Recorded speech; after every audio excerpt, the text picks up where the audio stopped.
thank you for that introduction. And thanks everybody for being here. It's kind of amazing. There's some old friends in the crowd, and that's great to see. It's wonderful to be here. I love being part of this community. So I thought what I would do tonight, oh, and I should also say I fractured my thumb.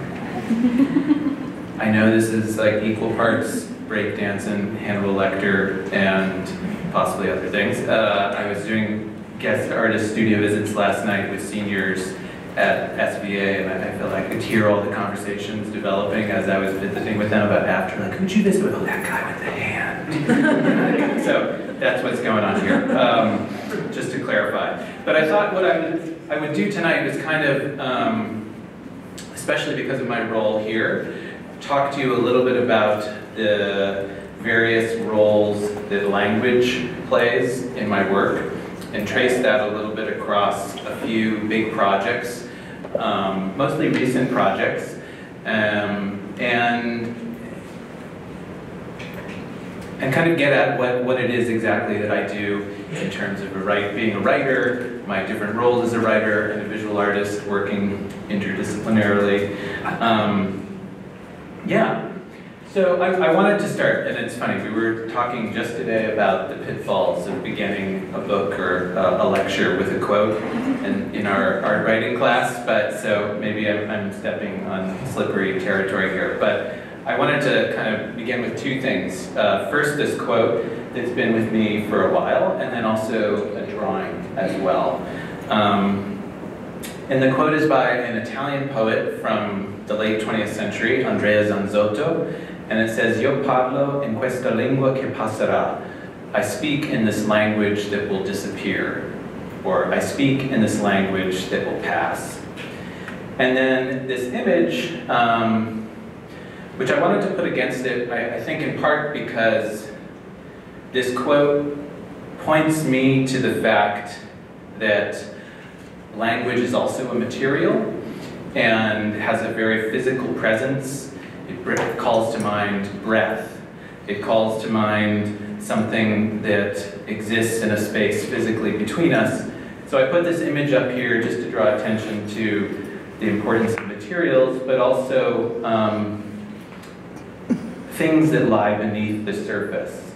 This is just a downloaded image from the internet that is a diagram of our vascular systems, so our veins, with these little ghostesses, as we call them in our apartment, drawn on top of them. And in 2009, I had an appendectomy, and not long after that, my immune system went into, I'm going to turn off my phone, went kind of into complete overdrive and flipped out. And I had a rare vascular disease that, like most rare vascular diseases, are kind of unusual, and it consisted of an inflammation of the veins and spots all over my body, temporary arthritis, and my kidneys doing all kinds of strange things. And I was seeing a rheumatologist at the time, and basically after months with him, there was sort of an unknown origin of this. There was really no explanation whatsoever. And that's this idea of like, there are these things lying beneath the surface that we can't really explain. These other stories, these other versions of us, these other layers and bodies is something that's really important to a lot of my thinking. I remember he said to me, he's like, "Oh, this is great. All we have to watch out for now is eventual kidney failure." And I was like, "Oh, great. That's all. We're in the clear, yes." And I look at this quote by Zanzotto, a quote that started a book of mine years ago, but that's kind of, I've come back to now. And I was just thinking about it a little bit, and I wrote down, what does it mean to speak in a language that will disappear? To efface language, to embrace its fleeting nature, to assume language does not know, to acknowledge its disappearance, and by doing so, its physicality. The material nature of it, it can be a guise or a disguise, a costume, a form of transit. an escape. To make language public, participatory, and porous, not statist, fascist, directorial, or exclusionary. Disappearing language, disappeared language, tongues that have been buried or forgotten.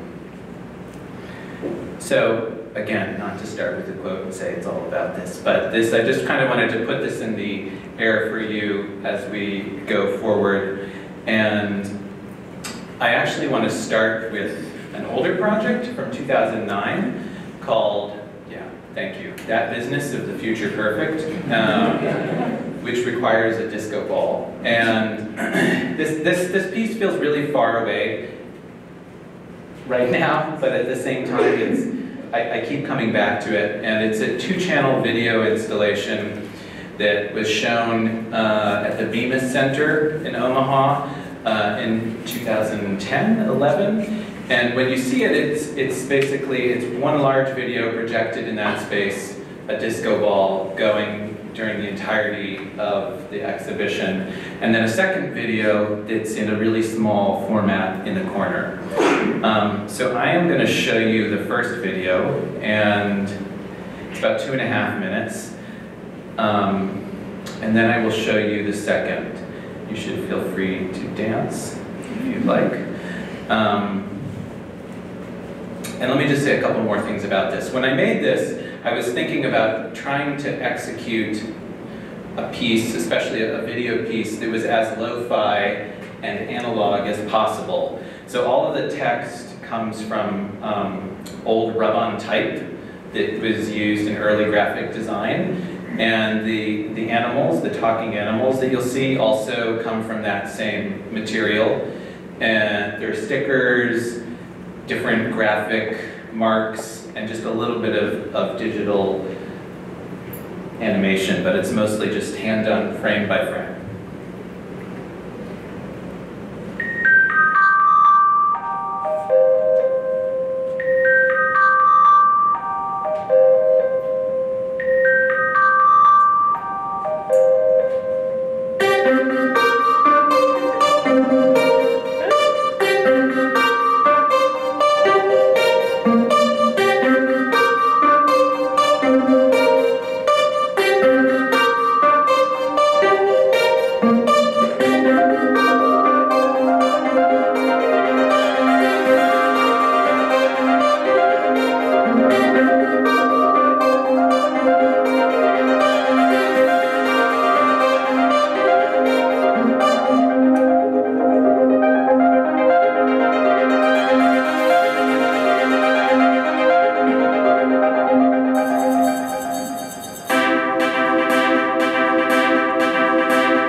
there was like a kind of friction I wanted to get at with putting these two videos side by side, making this piece that was like really immediate, just you experience in this kind of bodily way. Maybe you just interface with these words and you want to move, you, like these talking animals are saying these kind of cheap pickup lines. But I kept thinking, like, what if there was another set, another kind of language, and this loops with it, and it's called explanatory notes. To begin with, everyone was clubbing a ton in the early 90s. But here, the early 90s are actually a disease of unknown origin. The dog in the picture is actually an economist of uncertain aptitude. The pants look good because vinyl is what we all want to die in, i.e., the dead can't resist a good pickup line. Is it that we wish for the early 90s to re-enter us? The ghost of space is no space. The ghost of a nation is a not nation. Each set of animals has its own text. It's hard not to talk about the gym. Sweaty muscles steer our every thought. But here, the gym is actually a door to hell, at which Charon stands, massaging our quads. He says, to say he oils us up would be an understatement. The flamenco dancer in the open field is also a door to hell. Is it that every small town girl loves a good dance-a-thon? Or that every dance-a-thon wishes it were a short film by Pedro Almodovar? The only difference between Charon and the flamenco dancer is that the dead never finish getting oiled up. And Charon is this character in Dante's Inferno who ferries the dead from the world of the living to the dead. I'll show you one more of these. And my thinking was like, wow, so what if we just kind of took this very physical, immediate thing and unexplained it? Or we took language that we use to instruct us, explain things, and turned it on its head. In dreams, a lot of people have nice tans. We all go to the beach, boombox over our shoulder, muscles shining. But here, the tans are actually an all-night dance party starring the great kleptocrats of yore. The horse in the picture is actually a chauffeur posing as a regular at Muscle Beach. Is it that you were there in the dream last night? Or that every dream last night wishes it were a non-stop ferry from the Iberian Peninsula to Cleopatra starring Liz Taylor? The only difference between tans and dreams is that the dead never miss an issue of People magazine.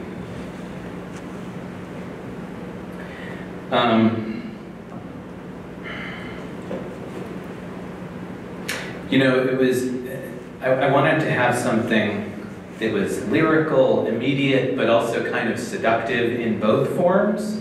So there's this obvious like game that they're playing, these animals talking to each other, but then there's this other language that you feel really physically. It's talking about tans and bodies and doors to hell, but it's also kind of utterly confusing as well. So a few recent projects, and this is a really large project called Fault Diagnosis. And in 2014, I realized I really wanted to work with a material that was this car, this exact car, which is a 1985 Nissan Pulsar NX. And it was a car that my parents had growing up, when I was growing up.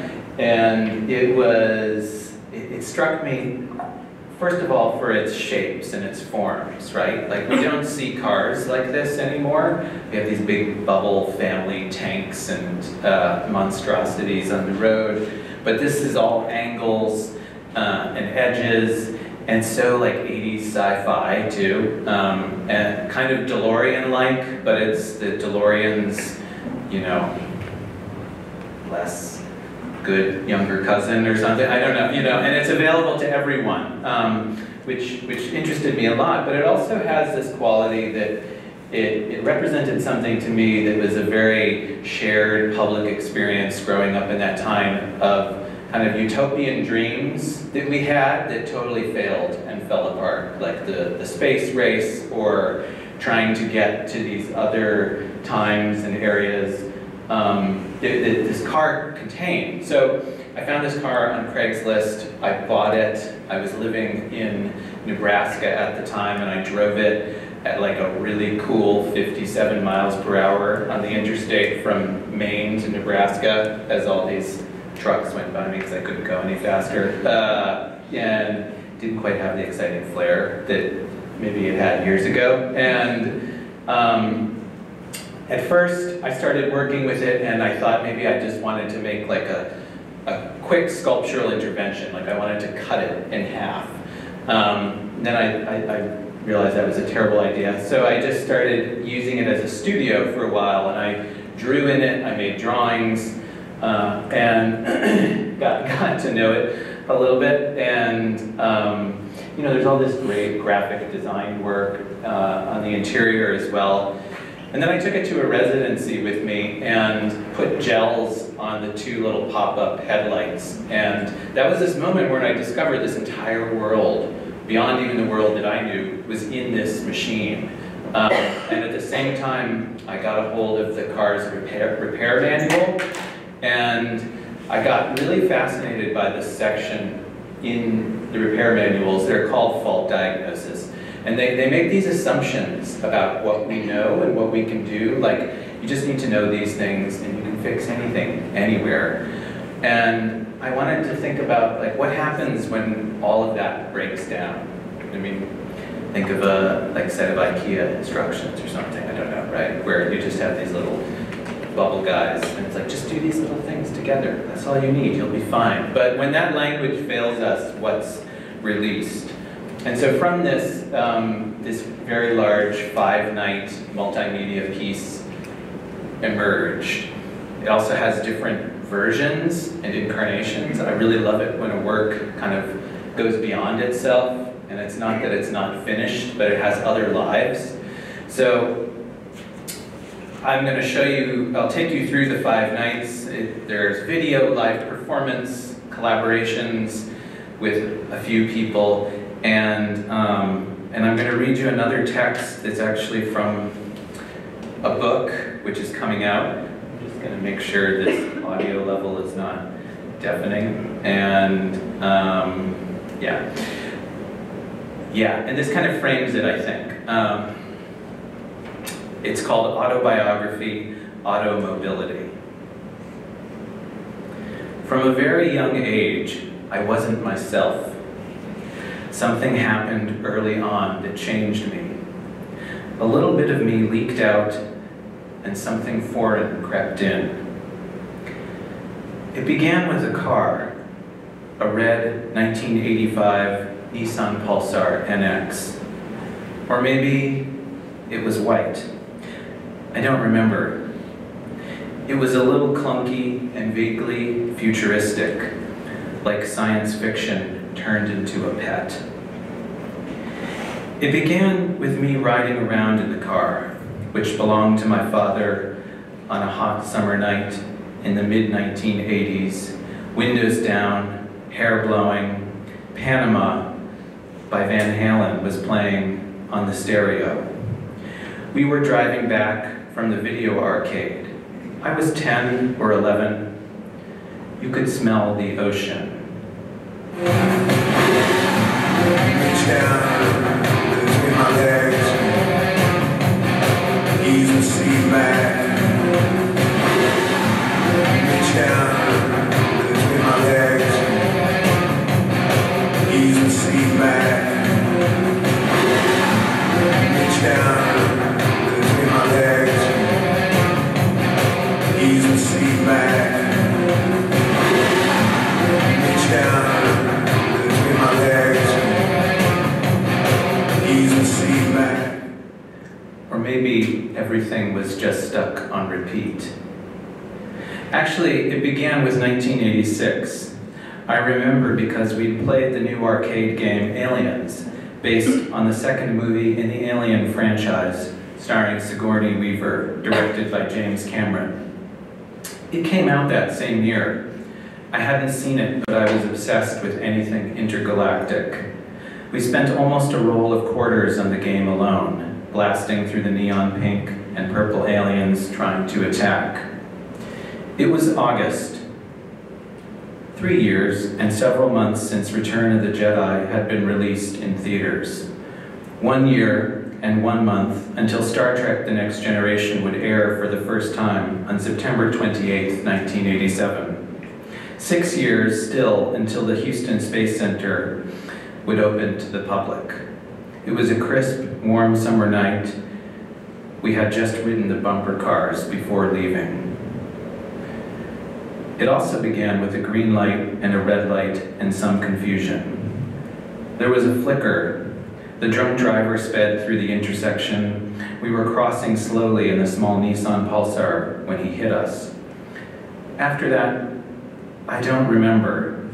There was just an impact and some color.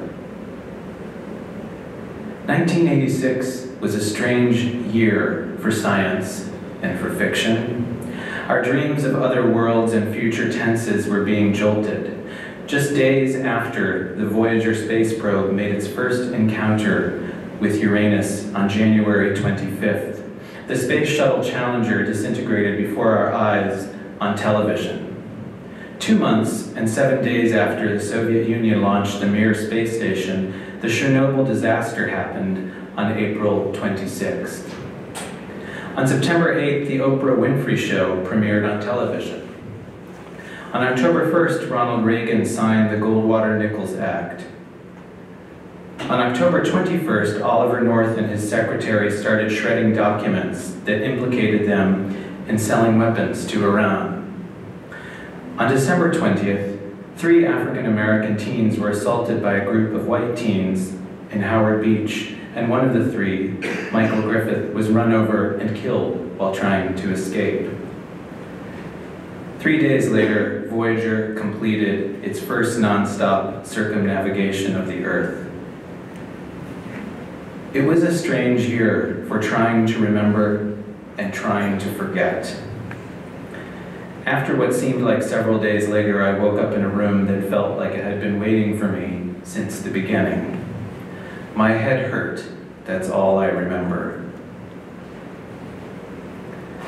So, in some ways, the whole project is about kind of mixing the personal and the public and trying to make a space that feels a little confused in terms of reality and fiction. There's a very thin line. The project, so it was presented, it had a couple versions, but it was in Houston at the Menil Collection and Aurora Picture Show, and it happened in four different locations across the city, but most of it was on the street surrounding this car. And the car, it kind of dawned on me at a certain point that actually this car was my exhibition space, and that, you know, cars in many cultures, but especially American culture, like they're a whole ecology, a whole world. So night one, and it follows loosely the story of this stranded passenger who can't read or decipher the repair manual.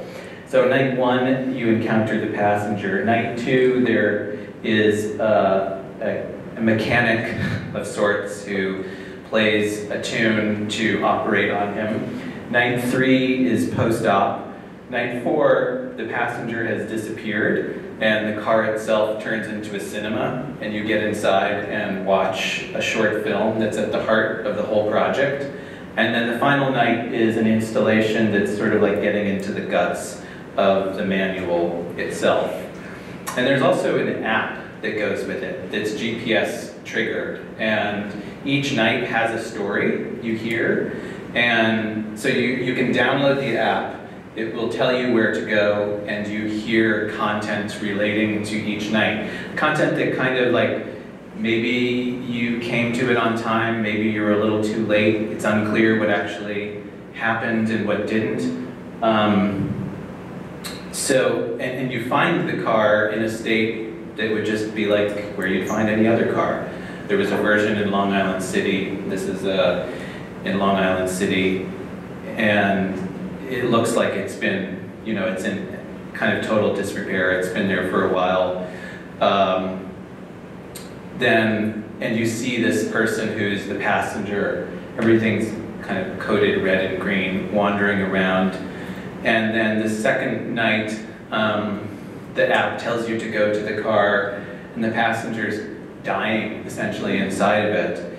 And this mechanic of sorts, not the mechanic you might expect, but is escorted to this car where she operates on the car and the passenger by playing this short piece.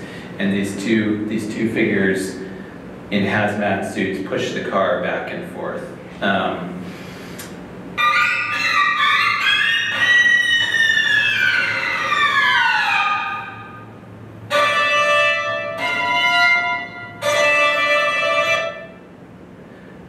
There are a lot of little details, like the car is called a pulsar. A pulsar is also a rotating neutron star, and the story goes. Let me just do this. The story goes that the passenger kind of turns into a rotating neutron star. The piece that this mechanic plays it's like a puzzle. It has different things embedded in it, and then when on this very quiet night, when the passenger is recovering, you hear audio, which I think is going to be really loud, but I'll turn it down. After all that, where's the passenger? Where's the passenger? Lower cylinder, carefully. Left wandering, tightener, finger tight. 5 spaces. 5 stages, 2 specific torque settings. That's wrong. Wrong. How wrong? Exhausted. Down pipe. Reconnect. What did you see? What happened? New gasket. And if you know, probably some of you know Tony Oursler. That's Tony Oursler. He and I collaborated on the audio for that. He's a wonderful and generous human being. And it was really interesting to me the way, cities acoustically exist. So in New York, everyone's on their headsets all the time, and that was my original intention. Like, you listen to this on your headset, and it's all private. But in Houston, everyone, it's a car culture. So everybody just goes around like this with their phone, and that audio was blasted outdoors at the Menil collection. And then essentially the audience becomes the passenger, and you enter the car and watch this short film all about the repair manual more than the passenger, and kind of the language of that, and how, I guess in some ways, how ridiculous it is. And I will show you a clip from that. It's about 3 minutes, and it's in German, because it seemed right to take this manual language and turn it into something even more strange. Fehlerdiagnose. Not the German strange, I mean that just sort of take it away from English. Just to clarify for my German friends who I can tell are glaring at me. Fehlerdiagnose. Wann immer ein Fehler bemerkt wird, sollte man als erstes herausfinden, wo man die Untersuchung beginnen soll. Manchmal ist es offensichtlich, aber manchmal ist ein wenig Detektivarbeit notwendig. Der Besitzer, der ein halbes Dutzend willkürliche Modifizierungen oder Ersetzungen vornimmt, mag erfolgreich den Fehler oder die Symptome beheben, aber er wird nicht schlauer sein, wenn der Fehler wieder auftritt. Und er muss womöglich mehr Zeit und Geld als notwendig ausgeben. Auf die lange Sicht wird ein ruhiger und logischer Ansatz mehr zufriedenstellend sein. Nehmen Sie immer alle Warnsignale oder Abnormitäten in Betracht, die in dem den Fehler vorhergehenden Zeitraum bemerkt worden sind, wie Verlust von Energie, hohe oder niedere Messgerätlesungen, ungewöhnliche Geräusche oder Gerüche und so weiter. Und bedenken Sie, dass Fehler von Teilen wie Zündschnüren oder Zündkerzen nur Hinweise auf tiefer liegende Fehler sein können. Der Besitzer des Autos, der die Wartung dem empfohlenen Plan nach selbst ausführt, sollte diesen Teil des Handbuchs nicht oft benutzen müssen. Die moderne Zuverlässigkeit der Komponenten ist so, dass plötzliches Versagen relativ selten ist, solange die Teile, die dem Verschleiß oder Verfall ausgesetzt sind, den spezifizierten Intervallen nach inspiziert oder erneuert werden. Normalerweise treten Fehler nicht einfach als Resultat plötzlichen Versagens auf, sondern entfalten sich über einen gewissen Zeitraum. Vor allem bedeutenden mechanischen Fehlern gehen normalerweise charakteristische Symptome über Hunderte oder sogar Tausende von Kilometern voraus. Die Teile, die an und ab ohne Vorwarnung versagen, sind oftmals klein und können leicht im Auto mitgenommen werden.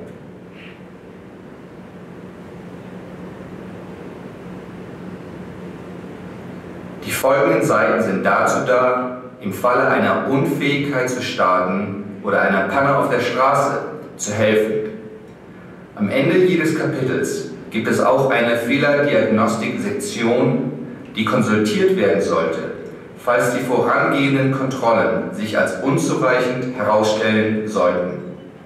Was auch immer die Fehler, es gelten bestimmte grundlegende Prinzipien. Diese sind: So you get into the car 2 at a time, watch this video, that's the first part of it. And I should say that collaboration is a huge part of what I do and how I think, be it collaborating with texts. I live with 3 amazing women and they figure prominently into my work and are collaborators in my work, but also the narrator of that is a very close friend who's like a German film theorist, and we work together to create this text. I mean, the text, I should say, is the exact text from the manual, like word for word.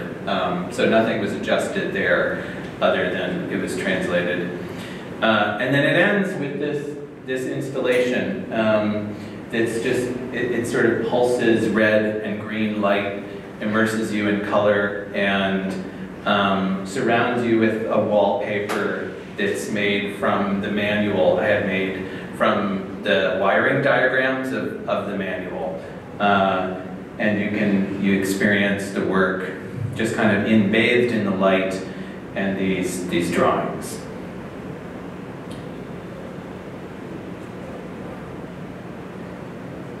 And as I was saying at the beginning, like, I think to me it's very important to, I mean, I make a project, but then maybe the project has another life. So an early version of this was called Passenger, and it was at Vox Populi in Philadelphia, which is a really wonderful space that has been around for a long time if you don't know it. And that consisted mostly of the diagrams, the video, but then a group of these paintings that were just oil on cut and unstretched linen. That were playing with this idea of of us inhabiting different persona and us being a passenger in paintings. So they all have some sort of face. And I guess I was thinking about them very, very much as, you know, not fixed things on the wall, but painting could be a flag, painting could be a rug, painting could be a cape, painting could be a page from a book. And recently, I mean, that was about 5 years ago, but some of these, and then, you know, you can tell a couple of them start to like stick their tongue out at you, and there are cuts in the actual linen that was hollowed out. Like, that's come back quite a bit recently. And then this past summer, I was asked by this art center in Kansas to present a version of this, and you know, and one of the most important things was that it got out of the white cube, and that I was on the streets and interacting with people who might not be interested in it, but who just happened upon it. And here in Kansas, over like 3 excruciatingly hot days, we constructed this billboard using tiny pieces from the manual, and the end result wasn't the manual, but it looked something like it, and it was amazing because there were, you know, people who could have cared less about art but who loved cars, or people who were like, yeah, I want to wheat paste something, like yeah, give me a puzzle, and so it was a chance to create this thing with a lot of people. You can ask me questions too if you want as we go. Don't feel like you, but yeah.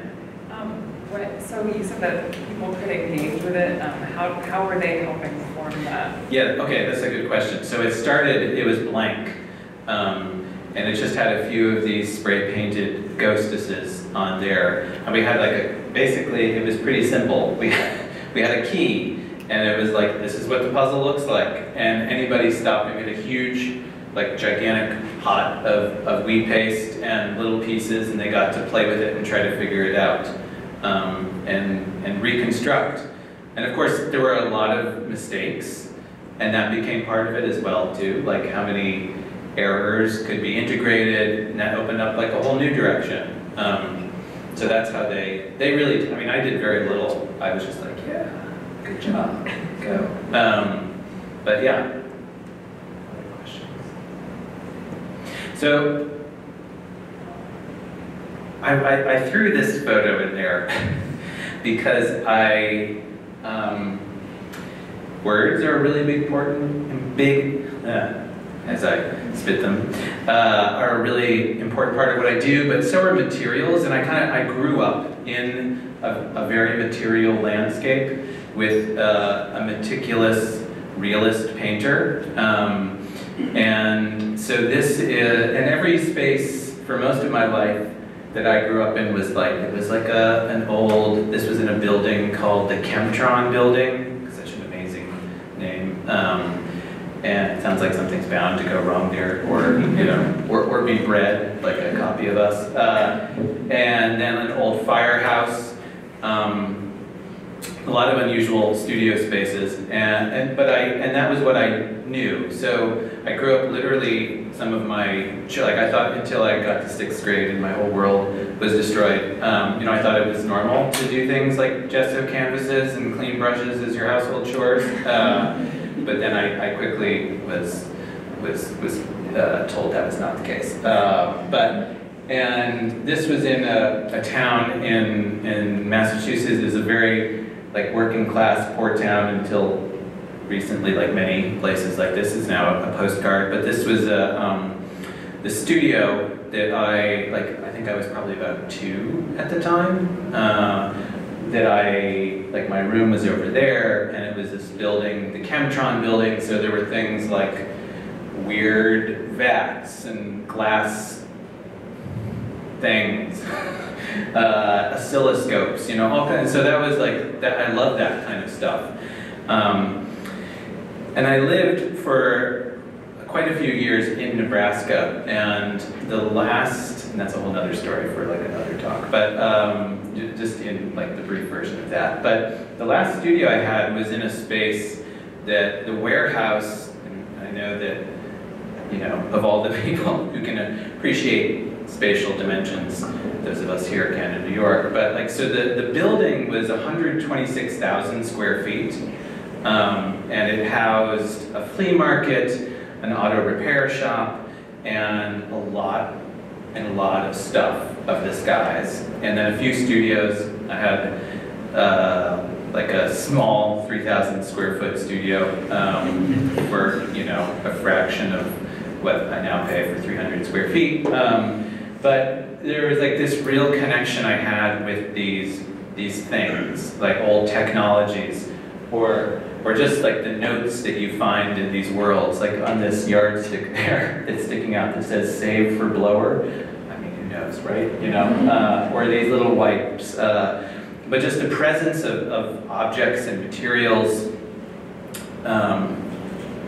Safety in the early days, huge can of gum turpentine over there by my mom. Yeah, and this has, you know, when you're surrounded by all of that, like it becomes such a presence in you, in the way that you think, and the way that you consider how materials have tones, how they point to different times. And I am also really obsessed with spam and spam emails. And I had a few things in 2016 was a very busy year, and I also had a residency in Malta, which is a small island between Italy and Africa. And my studio in Nebraska was in this warehouse, and so I was thinking about stuff. And I literally just shot like so much video and photo in and didn't even rearrange anything because I was just so fascinated by this idea of like, where do all our things go? This is just one warehouse. How many of these are there? And you know, what are the untold stories? Where, like, is this the warehouse of our memories, of all the things that we've forgotten? And at the same time, so I had this warehouse. Then I was also at a residency in Malta, and a friend of mine there was driving us around, and she said, oh, you know, and the history of Malta is quite rich, storied, layered, and she said, you can hardly build a road without digging up a grave. And the idea of like being on this tiny island with a very small population, and almost like the island itself is a kind of unit of storage or hard drive. So I had this trifecta of spam, physical stuff, island of Malta, and I got invited to do a show at a space there, a nonprofit space. It's titled Massive Filter, and I'm not a great collector, like I'm kind of a lazy collector, but I collect spam emails here and there, and I love them all so much. Like the way people love daytime soaps or crime thrillers, because they all have this really great melodramatic urgency, because they're trying to scam you. So a lot of them start with like, greetings to you, my dear beloved. I am Mrs. Alice Walton, a citizen of the United States.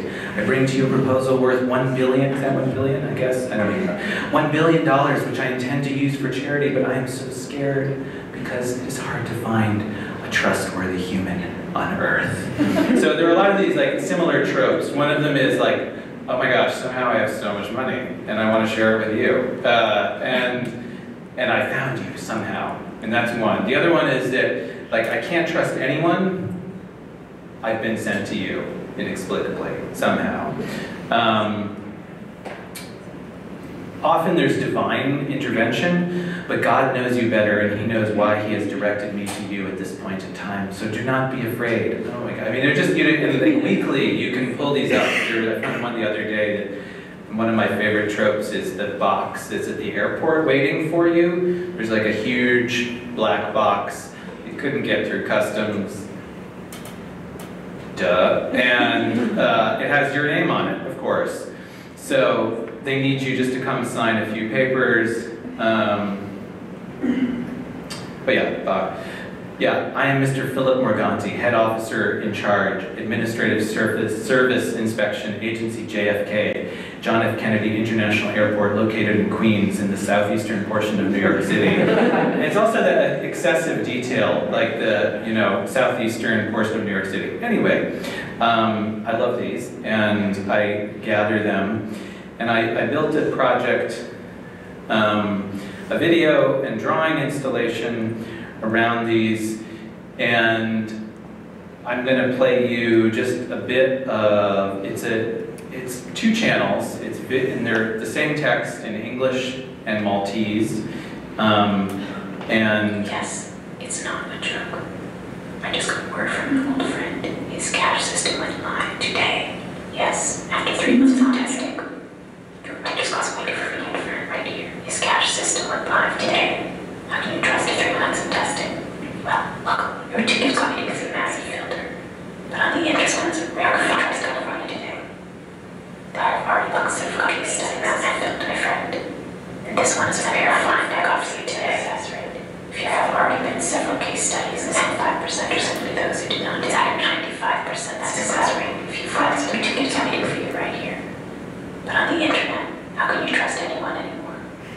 It's no aperture. Luckily, you've got me as a massive from an old friend. His cat just wants to rare find it out for you today. After 3 months of testing, several case studies, Daddy is waiting for it. Right here. It's at a 95% internet. How can you trust 3 months of testing? Well, our ticket is waiting for you right here as a filter. But on the internet, it's rare to trust anyone anymore. Well, there are luckily some case studies, and yes, it's not so much a rare find. I got just at a 95% is a cash system with 5 case studies, and there's after 3 months of testing. If you've had a 95% success, or say 5% or so, but on the internet, actually 5% or so crowds who did not take action. Calculate you've got me as a massive filter. Calculate this one as an iron find because of the test. If you follow, there have already been several case studies in bad percenters for those who did not take action, a 95% success rate. If you guys don't care, Callie, then the 5% are simply those who did not take action. That's incredible. Best, Callie. Well, luckily you've got me as a massive filter. So when you walk into, there were I think 9 videos in all, and when you walk into the exhibition space in Malta, there was that, and at the same time, the same text with this idea of the massive filter that you hear. Check the audio levels, and you're surrounded by it because it's 9 to 11. I thought it'd be nice just to hear it in here with our multi-channel system. Yes. Iva, max ċajta, ħabiba għandek kifaj għadkam għalmen. Iskħarna frusti għabdibdaqi minnu, wara kif ġuża għaddi. Il-bilja kif għed jismax ċajta, skħarna għaddi tista taħba għalmen ġan, s-isterna frusti għabdi fortuna minnu tista ċajta ġuża provi minn kollox. Il-bilja kif għed jismax li għandi tista taħba ġan, kien s-isterna studi. Fortuna minn tista ċajta l-ekoloġi ġifsibos. Charles, a source of some feelings in the agriculture. If not so good, I am just to see that. Let's see if especially now, I think this is a very short internet. How can we trust it? Fortunately, it's that is But you know, it becomes indistinguishable, and it also it starts a little seductive, gets a little scary, kind of like spam and the internet in general. And then in Malta, I also found there were some of the earliest fat lady statues, as they are called. You know, so 3,000-year-old figurative forms, and watching over these massive filters or these double-sided drawings that kind of play with this figure of the statuette. And I kind of thought of them as, you know, these figures who roam across time, span, and keep us safe to some degree.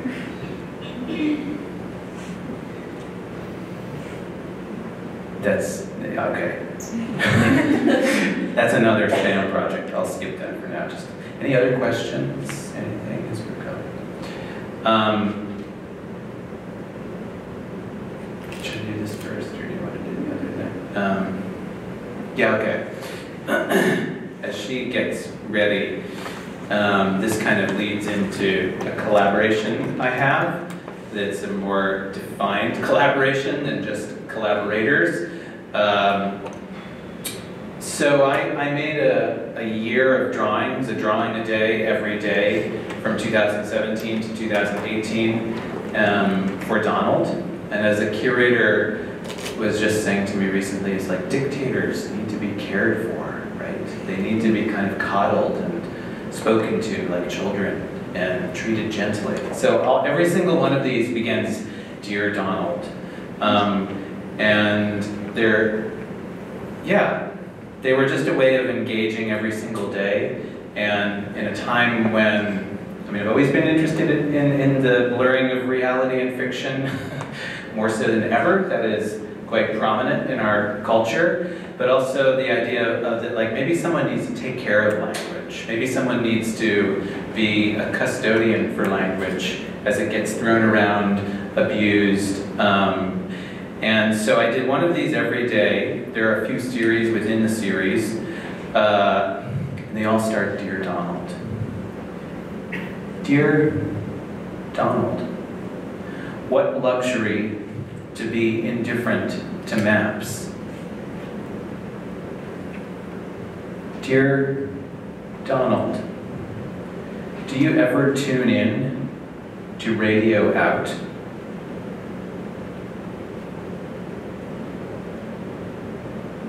Dear Donald, and thus you leave us out of focus. Dear Donald, not all the misinformation is yours to give. Dear Donald, will you and I end in a beautiful picture of us?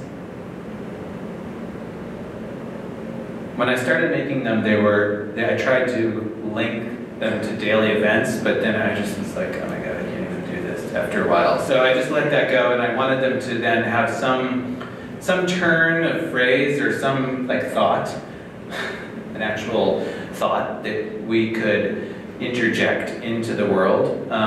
Some of them are funny, some of them are a little poetic and weird. So this series, these are all darkroom, unique silver gelatin prints, every single one of these, using the same negative, and just retooling it in a different way. There are different darkroom series. Within it, there's some ones just on paper, and that became part of another project called the Book of Spells. So I work frequently with my partner in all things, Rebecca Fisher, and she and I have a collaboration called The Field, and we started putting our worlds together. Sound has always been a big element, a material for me, but this also became a way of merging what we do. And then it has grown since then. We've always been thinking about different ways of performing. So at first it kind of was video and violin, and then it's expanded to old overhead projectors, color, text, many other things. And we had a project, we still have a project called the Book of Spells. And when I was putting together these for an artist book project with a publisher in Amsterdam, we were talking about like what a book can be. He said, "Oh, it's a grimoire." And I was like, "What? I don't know what's a grimoire." He said, "Well, it's an ancient book of magic, a book of spells." I thought, "Oh, that's a great word." Like, let's keep that word and call everything that. And so we have been working on this project called the Book of Spells, and there's one chapter called Spells for Dictators and Borders, spam spells and spells for color and water. And we're going to give you just a little snippet of that. Do you want to do Paola's piece?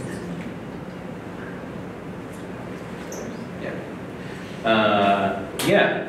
And part of what we do is also collaborating with composers, and this was a piece written by an amazing living composer, Paola Prestini, who, if you've ever been to this space in Brooklyn called National Sawdust, she founded that, and I'm just gonna play this.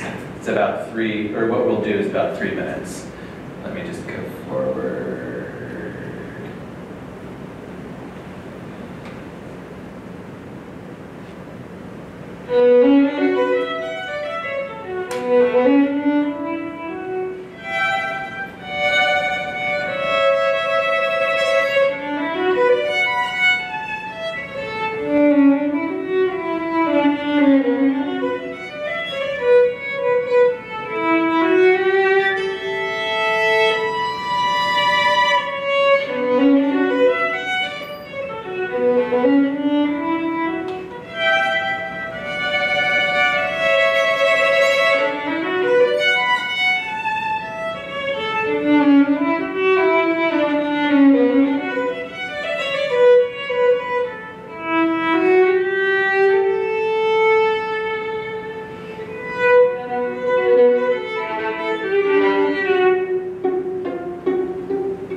So I forgot, one other really important part of the spam thing is that I was,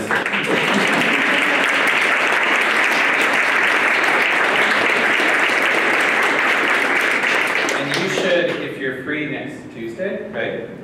Yeah. Next Tuesday she is playing a program of all American women composers at Columbia's Miller Theater at 7. 6. Don't go at 7. And it's free, so you should go check it out. So this is all Super 8 that I shot in Florida, and at another residency, when I wasn't working, I discovered that thousands of fossilized shark teeth washed up on the shore constantly, and people would just spend hours collecting these. And as I was thinking about the spam stuff, I was kind of like, wow, what's going to wash up on the shore, in 300 years? Like old Game Boys and CD players. Like, what will the spam of our time be? So this is part of that, and this amazing individual who's collecting teeth let me film him. And in this film, there's this sort of loose story of these two women and then who appear in this tattoo as well. One other little thing we do,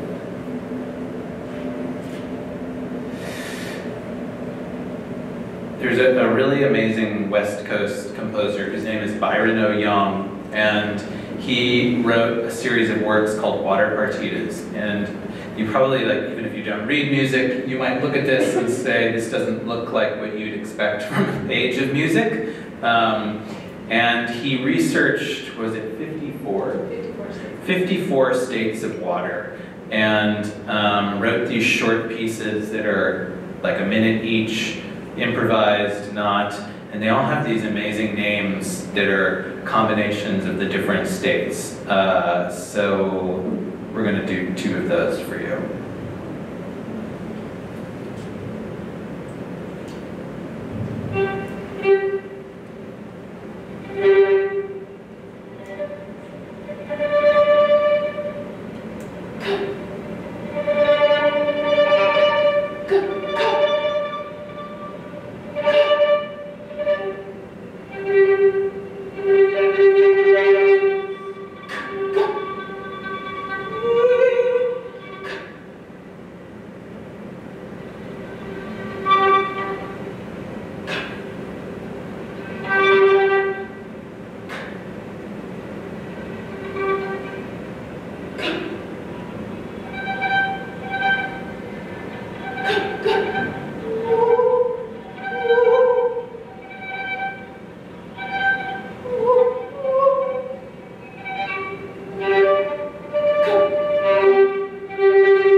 was going to read, but we can talk. Where's Pat?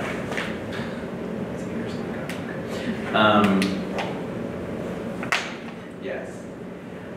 When you were creating those, were you the different states of water? Were you thinking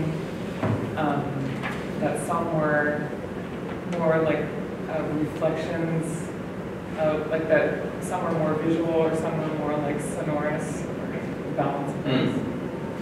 Yeah, I mean, I think I was thinking that some were more, or like different states of sound, maybe. You know, like there were different sound worlds in each visual environment, in each liquid environment, I guess. Yeah. So I have one more long poem that I was going to read, but that goes really quickly. How's that sound? And then, and the poem it's, yeah, let's go here. And it's called, thanks, by the way. First, it's great to be here and share what I do. It's a really recent piece, and I think the writing that I do these days is like, I mean, I write a lot about film and painting, but then I'm trying to do things more that feel like they kind of fall between the cracks of essay and poem. And this, I gotta turn this down.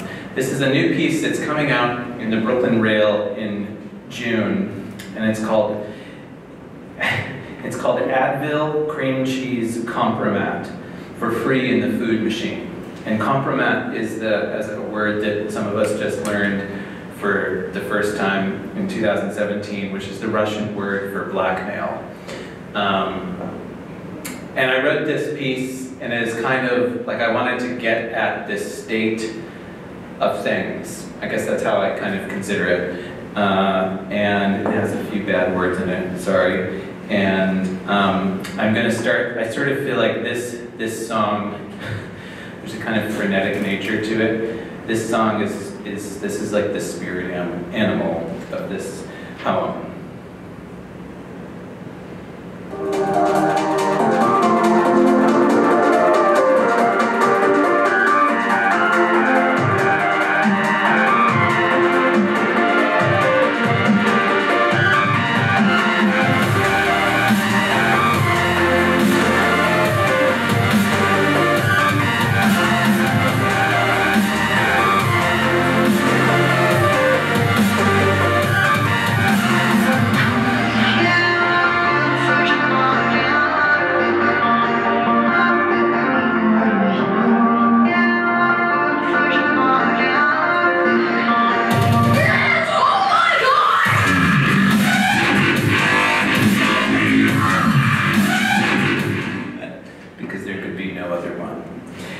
Advil Cream Cheese Compromat for free in the food machine. To begin with, we were in love with the idea of being in love. We thought our biceps were bigger than the idea of our biceps. Our junk mailbox was full of promises made to be broken. Airport forget-me-nots handed over to authorities. Midnight outposts for assignations, but not enough tourniquets to prevent extremities from gushing vehicle identification numbers, along with other digits signaling our whereabouts. Or to begin with, we were in love with talking about being in love. There were yachts and like tons of sunsets. There were cutoffs, not to mention formal wear and sweaty muscles, free tans and cutlery extraordinaire. All of our faves were there. Wham was there, Pat Benatar was there, Skrillex was there, Kesha was there, Ghostface Killah was there, and loads of erased emails. Admittedly, it's hard to say no to salutes and statuettes that help build up imaginary victories. Or to begin with, we were in love with the idea that we will have been the perfect forlorn lovers, the polka dot screensavers used to cover up all the outtakes of what and where things didn't go so well. The unparalleled blackmail giving us a certain unforeseen advantage in the race to outdo the hard-won races for second best. Even though we all know second best is just an island getaway where every male hairpiece is actually a map of the great human pastime of always needing to be right. Dear Data, I made a blind contour drawing of you. I made a root beer drawing of you. Looks like you were fairly close. I packed a lunch of you. A sense of Americanness kept appearing in the right hand, and in the way I forgot about things unanswered, like the tons of sunsets, or emails I wish I'd erased, or the apologies for switching carpool lanes and passports. Dear Data, was it future we were after, or before? In the invisible city of one-hit wonders rests an invisible city of Pokemon gyms, where Rudolph Giuliani keeps getting greased up by the Knights of St. John's. They can't stop giving away free tans because the door to hell is never quite shut. Did you dream of end times, the color of aubergine dinnerware? Did you dream an elevator music that could make us misremember who was who in all the mass shootings? I woke up in Wichita, a can of cameras, Polaroids undeveloped. I woke up in Wichita, with Wichita looking at me through a hole in the bathroom stall. All the dairy was spoiled, it said, reaching through to help me, it said, touching me, it said, remember, tell no one this story, in which this never happened. The story in which this never happened was already crafted and sent to millions. They will wake happily, breathing fog from inboxes. Question. Which Instagram filters remind you of an old mattress? Question. What would Chachi do? Question. Does the light of parking lots, Florida, or Victoria's Secret make you feel safer? Question. Where are all the internet killers hiding? Question. What would Gramsci do? Question. When they say I stand with France, do they fit inside the 1998 Dodge Caravan? Question. Does the internet have way stations? Question. What would Mary Shelley do? Question. Where is Pasolini when you need him? I woke up in Wichita, a pocket full of scratched up compact discs. I was raised on compact discs, it said, reaching through to hand me laser discs. We should watch these, it said. Fuck off, I said. Question, what's the American word for compromat? Is it razor sharp mustache or current colored agenda? Is it long, long nights are hard to keep track of without a little makeup? Question, did the dancing stop when they ran out of a certain kind of light? And is there any such thing as too much bump and grind? And when you can't bump and grind, is that when you start to make cutouts and lay in bed? Old me says, we're all at tryouts and the rehearsals don't stop. New me says, I was just exhausted from so much sleeping and I'm drowning in antiphonal snores. Home Depot me says, surprise, it's both. We've already got you in line to purchase series 1 through 4. Click here. Shuffle, shuffle, slide, circle. Shuffle, shuffle, slide, circle. Can you can? Can you twerk? Can you do the fascist twist? I woke up in bed with Wichita. It said, I bought you a box of fog to help make peace with our native tongue. It will help, especially when vitamins and many pretend men keep pressing us with flyers. Also, a never-ending anthem. A little something that goes like, hand me a woman, hand me a West, hand me a landing, a border, and a whiskey costume that didn't waver much. Question, which is more real? Scotland falling into the sea or the central Nigerian bank notifications? And would you like to receive occasional news and announcements? Question, does the internet have national parks? Question, what would Polly Pocket do? Question, what's a better mirror, North Dakota, South Dakota? Question, what would Bon Jovi do? Question, how far away do you stand when you watch? Question, why so many blindfolds? Question, could we move in ways past ever afters and tanning beds? Thanks.